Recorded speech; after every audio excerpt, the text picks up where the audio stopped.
আল্লাহ রাব্বুল আলামিন কোরআনের মধ্যে জানাই দিলেন, ওয়া মান ইউতাল হিকমাতা ফাকাদ উতিয়া খায়রান কাসীরা। আল্লাহ রাব্বুল আলামিন জানিয়ে দিলেন, যাকে ইলমে দ্বীন দান করা হয়েছে, অর্থাৎ কোরআন ও হাদিসের আলোকে কোরআন ও হাদিসের ইলমটা তার সিনায় এবং মাথায় ঢুকিয়ে দেওয়া হয়েছে, তাকে প্রচুর কল্যাণ দান করা হয়েছে। বলেন না সুবহানাল্লাহ। আল্লাহ রাব্বুল আলামিন কোরআনের মধ্যে বললেন, যাদেরকে ইলমে দ্বীন অর্থাৎ কোরআন এবং হাদিসের ইলম, এটার ভিতরে যে জ্ঞান রয়েছে, এই জ্ঞানটা যার সিনার ভিতরে প্রবেশ করানো হলো, যাকে দান করানো হলো, তিনি হচ্ছেন কল্যাণময়ী, তিনি হচ্ছেন অত্যন্ত স্নেহশীল, অত্যন্ত তার ভিতরে যে ইলমে দ্বীনটা প্রবেশ করিয়ে দিয়েছেন, দান করেছেন। এই জন্য আল্লাহ রাব্বুল আলামিন জানিয়ে দিলেন, উতু খায়রুন কাসীরা, অর্থাৎ আল্লাহ রাব্বুল আলামিন তাকে অত্যন্ত প্রচুর পরিমাণে কল্যাণ দান করেছে। বলেন না সুবহানাল্লাহ।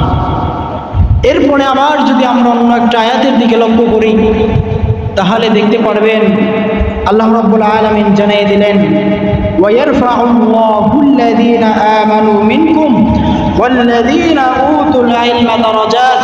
আল্লাহ রাব্বুল আলামিন বললেন, যাদেরকে ইলমে দ্বীন দান করা হয় তাদেরকে আল্লাহ রাব্বুল আলামিন বহু মর্যাদার অধিকারী করেন। বলেন না আল্লাহু আকবার।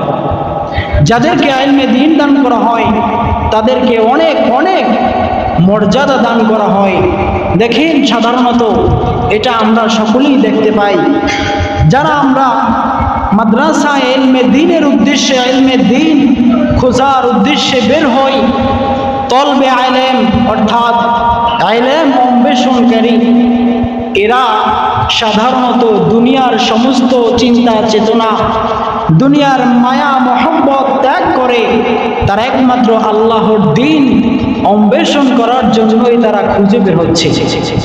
যারা স্কুল কলেজে পড়াশোনা করে তাদেরকে কিন্তু তলবে ইলম বলা হয় না। তাদেরকে তলবে ইলম বলা হয় না। তলবে ইলম বলা হয় কাদেরকে?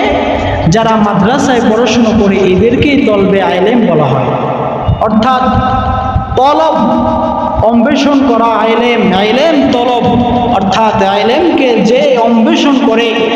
একটা সাধারণত আমরা যখন লেখাপড়া শেষ করি, লেখাপড়া শেষ করার পরে আমরা চাকরির জন্য খোঁজাখুঁজি করি, এই যে এখান থেকে ওখানে যাই, চাকরি খুঁজি, এভাবেই যারা ইলম অন্বেষণ করে, ইলমটাকে খোঁজাখুঁজি করে, এদেরকেই মূলত তলবে ইলম বলা হয়।